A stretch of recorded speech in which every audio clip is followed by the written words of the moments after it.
It's 2025 and finding a new job feels more difficult than ever. Believe it or not, just a few years ago, I was able to land a full-time job in tech with no bachelor's degree and almost no experience. Fast forward to today, and I spent the entirety of last year without a full-time job, yet I still managed to make 6 figures. Curious how I did that? Stick around to the end of the video because I think most people are capable of doing what I've been doing, and I'm gonna share exactly how you can do that. But let me start by addressing the elephant in the room.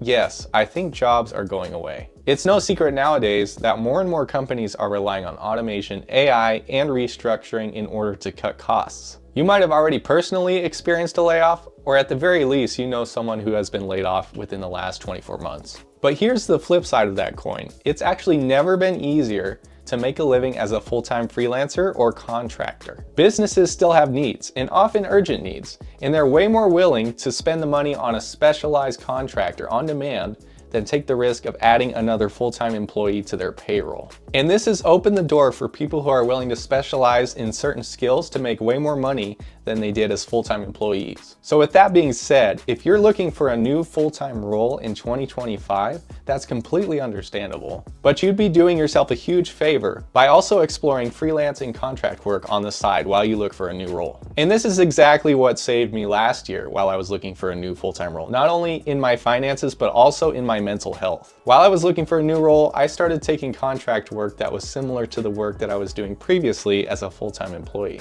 Before I knew it, I was getting more and more referrals and follow-up work that I eventually started making more money than I was making as a full-time employee previously. And this shift led to me freelancing full-time over the past year and now opening my own consulting agency because I have more work coming in than I can handle on my own. So instead of begging recruiters for interviews this year, I would recommend that you take half of your energy at least and focus that on building up a freelance career on the side. And if you are lucky and able to land a new full-time role, having a freelance career on the side gives you something good to fall back on if you find yourself in a situation where you get laid off again. So now, how exactly do you get into freelancing? Well, it starts by identifying certain aspects of your job that you're really good at or you're really passionate about. Maybe you're a graphic designer who does really well with branding projects, or maybe you've been in customer service and you have a lot of experience specifically setting up HubSpot as a CRM. Whatever that skill is, I'm sure that you can package it and start selling it independently with minimal effort. Once you choose a lane, so to speak, you can keep learning and adding new skills that you enjoy along the way.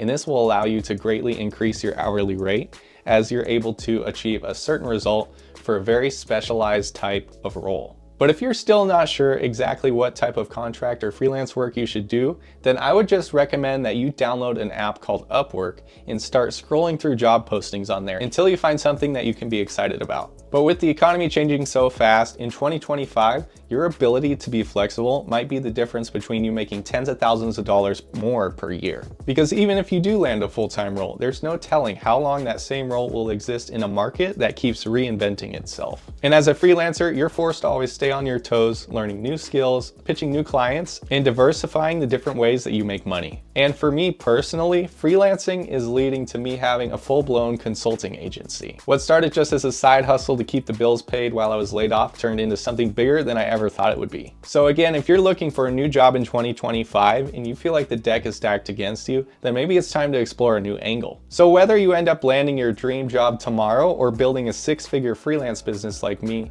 learning to market yourself as a freelancer is one of the best things you can do for your career in this changing economy. Just take the skills you have and maybe learn a few new ones and start offering them to companies who need specialized help. Because the fact that I spent all last year without a real job but still made 6 figures tells you all you need to know about how big of an opportunity it is to freelance. And if you're still sold on job hunting, why not add an extra income stream in the meantime? But anyway, if you found this video helpful, be sure to subscribe to my channel and check out some of my other videos that I have on freelancing.